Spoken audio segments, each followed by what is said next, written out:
after this one? It What was it like inside? It was a turn. I wish you could have seen it. It was a turn. You're probably gonna see some, screen recorded Instagram lives, but yeah, no, we was turning. For you to have the performance you did today on the stage like this, can you describe the emotion of that, given everything that you've gone through? Yeah, no, it's just a blessing. Grateful for this opportunity. Man, I definitely wasn't expecting this, but man, just happy that we won. Mark, can you just kind of walk us through that 56-yard run that kind of set up that game-winning touchdown? Man, I just told the O-line, the wide receiver, and tight end, just put a hat on somebody, and I'm gonna be gone. I'm gonna be gone and handle the rest. And man, that's the reason it opened up like that. And then with Malachi, when he fumbled, the first thing I thought of, maybe you thought of it too, was that high school state title game. Yeah. To see him come back, get that touchdown, get the redemption, and he didn't get in that game. Just what do you think that meant to him? And what do you think it meant, Yeah, no, okay. For a second I saw his head drop down. I immediately rushed to him. I said, man, God is putting you through some adversity right now. That's it. It's just a little adversity. You see all that time we got on that clock, man, let's go win this thing. And look at God. Hey Mark, your year's been very well chronicled, but your mom's outside the stadium. She drives to every game, and she makes a sign that says "Freight Train Fletcher." Yes, sir. I don't know if you saw it or not. No, I but, did. She showed. What does that support mean to really the two of you together? I mean everything to me. That's my rock. That's my world. I love her so much, and we both been. It's been hard on us, but hey, man, she's always there. And the fact that she even drives, man, that just really showed me that, man. Yeah, this lady, she really loved me. So I just, I had that great support system. I'm not by myself on that field. Well, Mark, with two questions. First, to follow up on that, just how do you handle the emotions, and how have you been able to handle everything the way you have over these last 13, 14 months? I just know that every day that I wake up breathing, it's just another opportunity to make somebody's life better. God has just blessed me to be in this position. And, I just want to impact anybody, any kids, anybody, grown people too, who's going through something that, man, God, your story is not over yet. Your story is not over yet. You keep on waking up, keep on breathing. You just continue to keep fighting and keep moving. And then with your guys' defense, you saw what they did today, we saw what they've done all season. What's it like to go against them in practice? And what's it like watching them do what they do to opponents every week? Going against them in practice is frustrating. Very frustrating. It's gamers all around. Second level, first level, it's just, they playmakers. That's a great defense that we go against. They really get us ready for these teams that we go against. Mark, how many times today did you think about your dad, and was there a moment at the end afterwards that you kind of felt his presence there? Yeah, no, I think about him every single day, every second, honestly. Like, that's what drives me. But like I told other people before, I had to kind of like switch my mindset, how I would think about him. Like, I would think about him and I would just like get sad, even like cry before some games, you know what I'm saying? And like, I couldn't, that's not how he would want me to play this beautiful game of football. So, I had to talk to my brother, telling him, I would tell him this, and man, I just said, man, yeah, I miss my dad, but he would want me to go out there and have fun, play loose, and just have fun, and that's what I did today. And you've talked in the past about how much he just loved all the guys on this team. Yeah. How proud does it make you how much he continues to inspire all not just you, but everybody in that locker room? Extremely proud. It's a lot of them boys who never probably had that father figure, but he stepped in, he was there for them, and that's what a lot of us can relate on. That's why that's why they feel for me so much, that was my actual dad. But a great person, great blessing, long live bit more.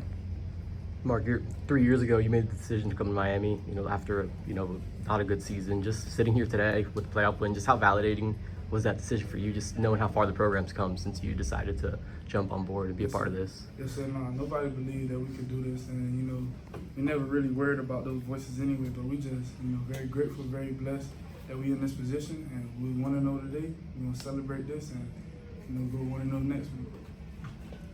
Time for a couple more for Mark. Mark, when we talked with Coach Dawson earlier, he said going into that drive, the mentality was we're rolling with you for that drive. What does it feel to have that trust to go out there and make the plays when it matters most? Yeah, no, that's everything that a running back want to hear. I feel when they say, man, we're gonna give you the ball and you do your thing. I immediately went to my old linemen, my receivers, and my tight ends. I said, hey, y'all know what to do. Get them out the way. Come on, 'cause I'm not. Hey, get them out the way, and I'm gonna just do my thing. And that's what they did. That's why the holes opened up like that. And what does it feel to run behind that offensive line and the trust in them to go and open up those holes? Yes, best thing in the world. Best thing in the world. We'll wrap up with any statements. When your receivers are clearing guys out the way they were today, What does that feel like? What is that when you see that in front of your eye, receiver come down and just crushing the guy? And man, it just turns me up. It's a team game, and I told them, man, y'all go just kill them DBs, and they'll open up the pass game for y'all. That's how it's gonna work, and that's just what we strive for. And then James, you guys on the offensive line, you've had your share of some penalties and troubles here and there throughout the year. To come in here in front of 100,000 people and not have a false start, not have any kind of mistakes, basically. What were you guys? How did you guys manage to accomplish that?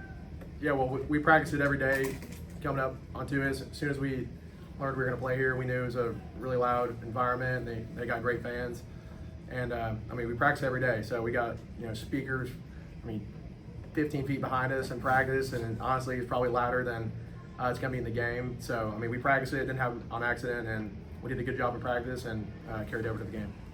James, I bumped into you the other day, and you said coming to Miami was one of the best decisions you've ever made in your life. Then elevator closed on you. You didn't have a chance to elaborate. Elaborate on the decision to come to Miami and what it is.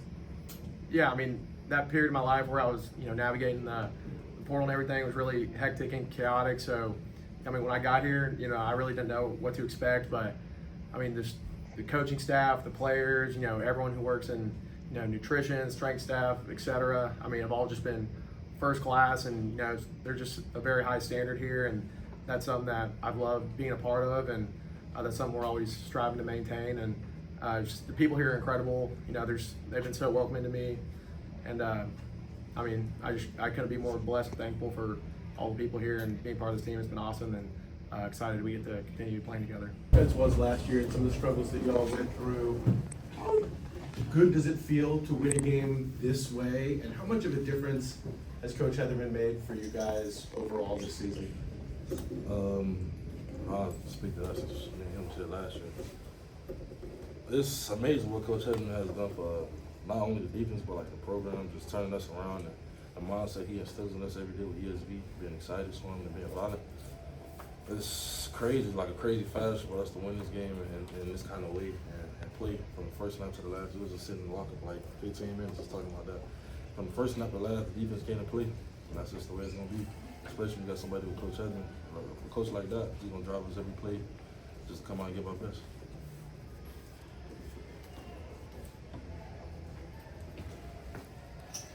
Keionte, obviously to work your way back to being able to play today and playing so well, you kind of take us through the mental work, the physical work you put in over the last 3-4 weeks to make sure you were healthy for today's game. Yeah, I would definitely say, man, just a lot of focus on controlling what I can control. At the end of the day, being there with them and being around my brothers and them just pushing me and telling me just to keep going and staying focused. And then also previously having to go through an injury, previously in 23, and just knowing what you can only focus on what you can focus on, which was getting better. So I put all my attention to trying to focus on getting better and getting healthy.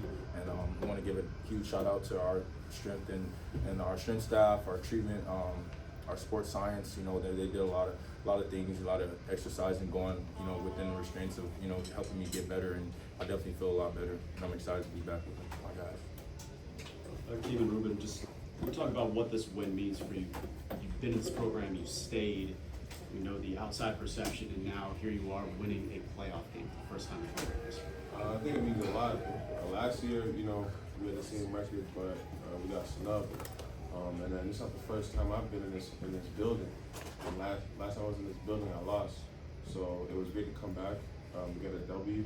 The defense played lights out, man. D-line, linebackers, DBs.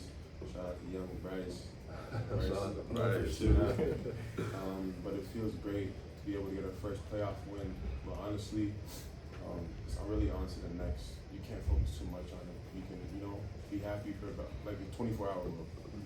Tomorrow, get back in the building, fix what we messed up, and then on to the new game plan. You can't soak in this too much, or else it'll take you down.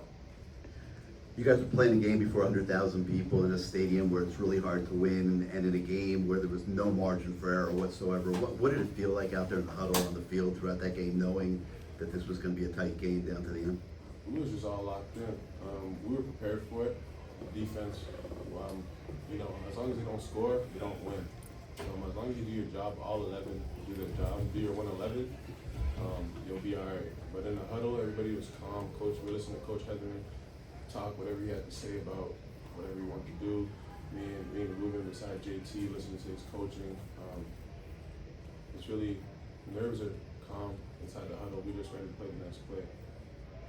I have a question each for Rueben and for Keionte. Rueben, obviously we talked to you on Wednesday about a talk that they were having last week. Just now that you had the performance that you did, just how did it feel to have that performance? And then Keionte, just to follow up on Bryce, just your thoughts on how he filled in for you over the last 2 weeks and to see him continuing to make strides since you've gotten back and he's had to rejigger his role again?